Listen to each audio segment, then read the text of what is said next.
वालेकुम, मैं हूँ फराद अहमद और मैं आपको बताऊंगा कि किस तरीके से हम अपनी वर्डप्रेस पे वेबसाइट बना सकते हैं। वर्डप्रेस वेबसाइट बनाने के लिए सबसे ज़रूरी है ज़ैम्प का सॉफ्टवेयर होना। तो सबसे पहले हम ज़ैम्प के सॉफ्टवेयर को डाउनलोड कर लेंगे। चलिए स्टार्ट करते हैं।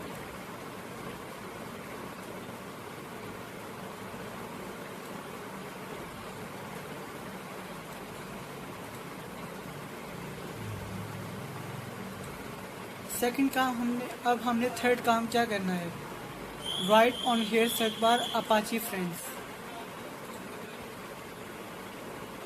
ये देखें अपाची फ्रेंड नीचे लिखा आ गया, इस पर डबल क्लिक कर देना है। अच्छा, हमारा फोर्थ पॉइंट क्या है, exam installer and download for Apache friends. ये देखें ये सामने ही है, इस पर डबल क्लिक कर देना है। डबल क्लिक कर देने के बाद हमारे सामने कुछ ऐसी स्क्रीन आएगी। अब हमारा 5 पॉइंट क्या है, click on download on the top.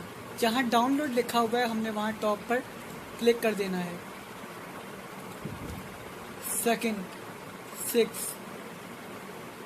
Select the version 32 bits. 32 bits पे क्लिक करेंगे और हमारी डाउनलोडिंग हो जाएगी स्टार्ट। ये देखिए क्लिक किया था, बिट को किया था और ये हमारी डाउनलोडिंग हो गई है स्टार्ट।